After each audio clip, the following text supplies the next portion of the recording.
In the West region, Chelsea, got to get to the West. Top seeds, Florida, St. John's, Texas Tech, and Maryland, if you're looking at odds to win the region. Florida minus money, minus 115. St. John's is 6-1. Texas Tech sitting there plus 480. And Maryland at 10-1. Of course, St. John's winning the Big East Championship over the weekend. And this is how head coach Rick Pitino says he's going to celebrate that title. How do you celebrate tonight? I'm going to drink a quart of Jameson's. No. St. Patty's Day. For you. A quart, huh? That's courtesy of Fox College Hoops, and I don't blame him. St. John's is a team I really like a lot, and Pitino has a lot to do with that. But what he's done in a couple seasons to turn them around, the third time they have reached 30 wins in their storied history, I mean, they're super talented as well. I would watch out for St. John's.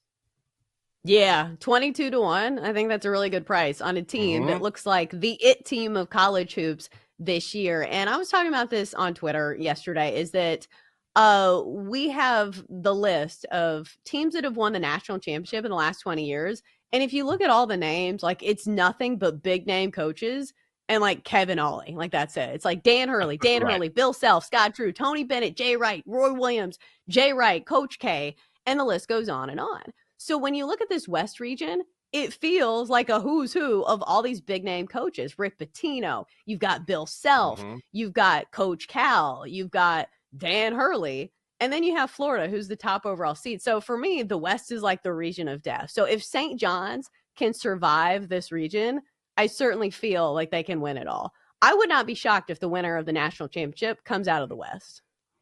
I wouldn't either. And a team I really like, despite that really brutal loss over the weekend, is I like Maryland a lot. I would put a sprinkle on Maryland at 50-1 to win the national championship. Their only real issue is they struggle with depth, but they're one of, 4 teams in the country where their starting 5 averages double digits. I mean, they could beat you in a lot of different ways, and obviously that was a really bad loss to Michigan just because they didn't play any defense. At the very end of the game, they just let, Trey Donaldson just go end to end with no one in front of him. So that was just brutal for Maryland. But this is a really talented team that went on a run at the end of the season. And if those starting 5, the Crab 5, as they call them, can continue to play at a high level, at 50-1 to win a natty, I'll put a sprinkle on that. They're really talented.